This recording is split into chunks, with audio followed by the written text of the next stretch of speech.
Konichiwa, minasan. Welcome back to 1872. We're in the attic right now. You can see the beautiful original beams, 150 years old at least. And yeah, so what we're going to do is we're standing right now on top of the drop ceiling for the pantry. This space, otherwise unusable, used to be buried in dirt. It's time to actually create a usable space. We're just going to make it for storage for now, but we'll see what it becomes later. Got a bunch of material. Let's make a floor.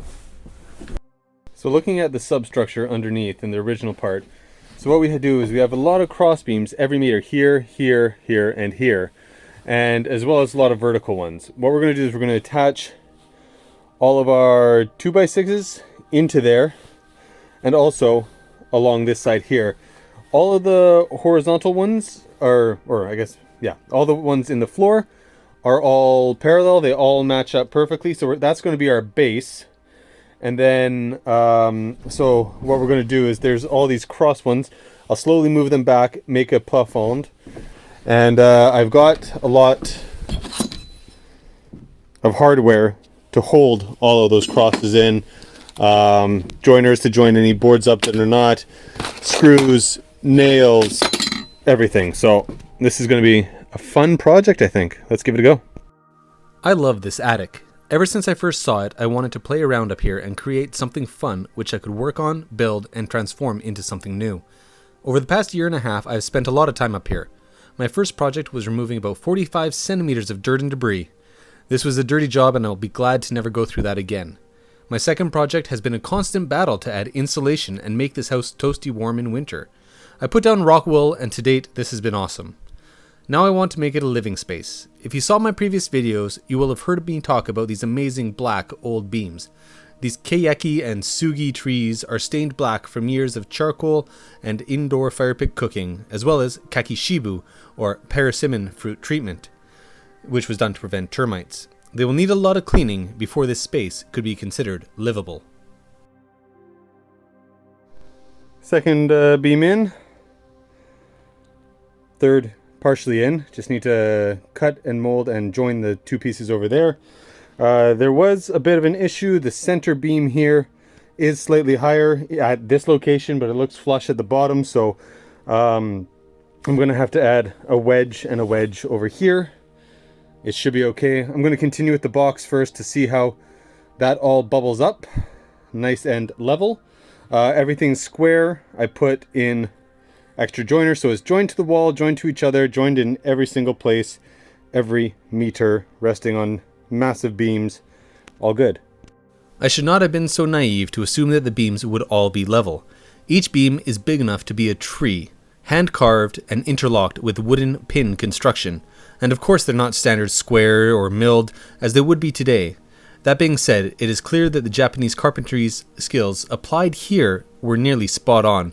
If an amateur like me can easily fix this solution with a few minor adjustments and get them to bubble up center, this is not about my skill, but it is a reflection of how well this house was made in the first place. And there we have it. The initial box is in, all bubbled and all squared in the edges. Reinforced into all of the beams. And now I'm going to move some of this out, and then what I need to do is lay all the cross beams. Should be fun. Cool. In building this storage floor, I used 2x6 beams for the outer box as well as the cross beams.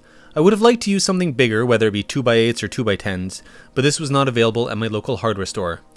The common solution I often see here is 4x4s and 6x6s, but maybe I'm not looking in the right places. For this situation, I believe my solution comprised of 2x6s everywhere will be fine, as the maximum span of these beams is so small. While each beam is just under 4 meters long, its effective span is less than 1 meter, with constant contact points on all the floors and the sides of the house. The stress placed on the beams at joining points is so minimal that there's zero chance of cracking or stress. I also used a lot of hardware to ensure these beams were properly installed. The metal 2x6 brackets are made of stainless steel and they're super strong.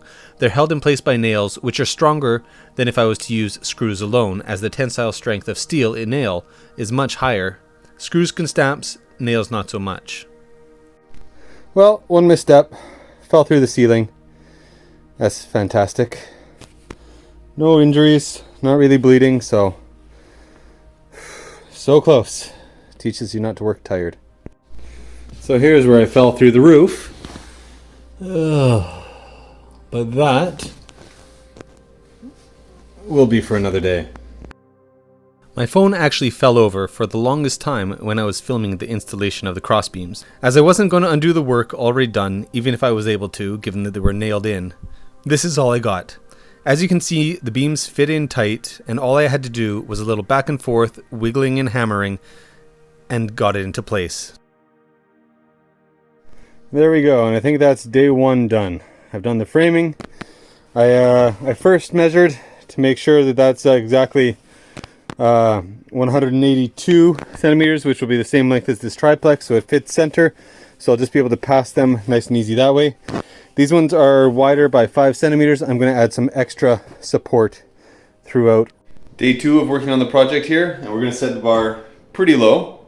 And the whole goal of today is to not fall through the ceiling. Staying true to my do more to be safe mentality, and also because I wouldn't be opening up the floor again at any date I could think of, I thought it best to use all the extra trimmings and wood I had around the house to create cross beams within this structure. It may look a little haphazard, and that's, well, because it is. I went purely on gut feel by thinking that the more places I put it, the more places of contact there would be, and then it would also disperse the weight and the stress within the floor as you step on it. Let's see. And there we go. I think that's the substructure done. It is anchored into 1, 2, 3, 4 pillars vertically, 1, 2, 3, 4 vertically, same one behind me, as well as 1, 2, 3, 4 cross beams all over the span of 3.4 meters. So the maximum span between is under 90 centimeters. Anywhere where the wood did not touch due to leveling, I've added some braces, some braces. So it really is centered on all 4 of these cross beams, the vertical ones as well. And I added a bunch of crosses there just for added unit strength and support. This is going to be the world's strongest storage area. Cool. And yeah, I still need to fix that. That's for tomorrow, this afternoon. I better clean it up. Installing the plywood, I used 3/4 inch sheets. They are standardized to be 1802 centimeters long by 91 centimeters wide. Knowing this, I made sure that would fall exactly in the middle of one of the beams. Each has at least 5 beams of contact with additional crosses giving additional support. I screwed these in place using gypsum screws I had laying around the house.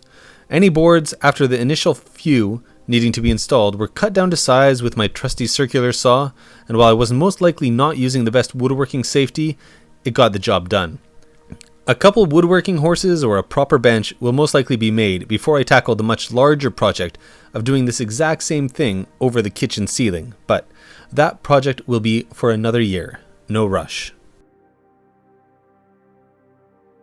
And just like that, the final piece has gone in. Nice and tight around here. Remembering that that's a 2x4 laid sideways, so tons of contact space. I ended up putting a beam in there just because it's otherwise exposed Chuchikabe, so at least let's close it off a bit and then I can actually finish it later when we do a finishing job in here, if we do. In the meantime, storage flooring is in. Not a single piece of triplex left over. Really did some good wood management, it seems, so awesome. Tatami mats are roughly standardized in size to be about 3 feet by 6 feet long, but as houses aren't a standard size, in the end, these mats are customized and all differ by a few centimeters. As these ones were reclaimed, putting them together is a bit of a jigsaw puzzle, but I got there in the end.